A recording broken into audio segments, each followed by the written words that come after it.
पंजाब के किसानों ने एक बार फिर ये साबित कर दिया कि अगर उन्हें सही दिशा और संसाधन मिल जाए तो वे किसी भी चुनौती को अवसर में बदल सकते हैं। पराली जलाने को लेकर पूरे देश में सालों से बहस चलती रही है।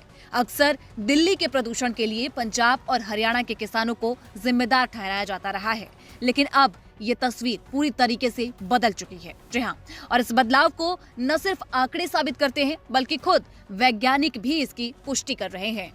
ICAR यानी कि Indian council of agricultural research के महानिदेशक ने हाल ही में लुधियाना में किसानों से मिलकर एक बड़ा बयान दिया। उन्होंने साफ कहा कि दिल्ली का प्रदूषण पंजाब के किसानों की वजह से नहीं है। उनका ये कहना था कि किसानों पर जो इल्जाम लगाए जाते हैं वे पूरी तरीके से गलत है और किसान अब इस दाग को कतई बर्दाश्त नहीं करेंगे। ये बयान इसलिए भी महत्वपूर्ण है क्योंकि पहली बार किसी शीर्ष वैज्ञानिक संस्था ने इतनी स्पष्टता के साथ किसानों का पक्ष रखा है। असल में पंजाब में पिछले कुछ वर्षों में पराली प्रबंधन को लेकर अभूतपूर्व बदलाव आया है। आंकड़े बताते हैं कि साल 2020 में जहां देश में 1 लाख से ज्यादा पराली जलाने की घटनाएं रिकॉर्ड हुई थी, जिनमें से 83,000 अकेले पंजाब में थी, वहीं अब ये संख्या घटकर सिर्फ 4,700 रह गई है।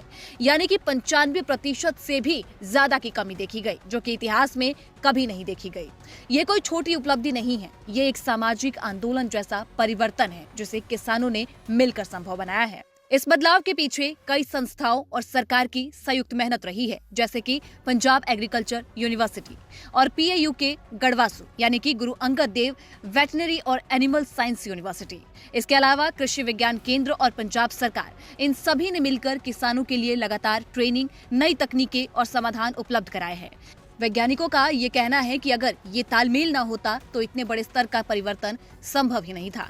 वहीं आम आदमी पार्टी की सरकार के कार्यकाल में भी पराली प्रबंधन को लेकर कई स्कीमें और संसाधन खेतों तक पहुंचाए गए।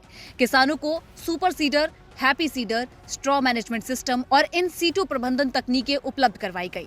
इन मशीनों ने किसानों की लागत कम की और खेत तैयार करने का समय भी घटाया। वहीं सबसे अहम बात ये कि इन तकनीकों के आने के बाद से किसानों पर आग लगाने की जो मजबूरी थी वो खत्म होने लगी। वहीं दूसरी ओर कस्टम हायरिंग सेंटर्स ने छोटे किसानों को राहत दे दी। अब उन्हें लाखों रुपए खर्च करके मशीनें खरीदने की जरूरत नहीं है, वे इन्हें किराए पर आसानी से ले सकते हैं। इसके साथ ही एक बड़े पैमाने पर जागरूकता अभियान भी चलाए गए। गांव-गांव जाकर किसानों को समझाया गया कि बिना आग लगाए भी पराली का समाधान संभव है। ICAR प्रमुख ने तो यहाँ तक कहा कि जैसे पंजाब के किसानों ने हरित क्रांति को सफल बनाया था, वैसे ही उन्होंने अब पराली जलाने की समस्या को भी पीछे छोड़ दिया है। ये तुलना अपने आप में बहुत बड़ी बात है। ये किसानों की मेहनत, समझदारी और बदलाव को स्वीकार करने की क्षमता को दर्शाती है। आज देश भर में जब पंजाब के किसानों की आलोचना की जाती है, तब ये आंकड़े और वैज्ञानिकों के बयान सच्चाई की तस्वीर पेश करते हैं।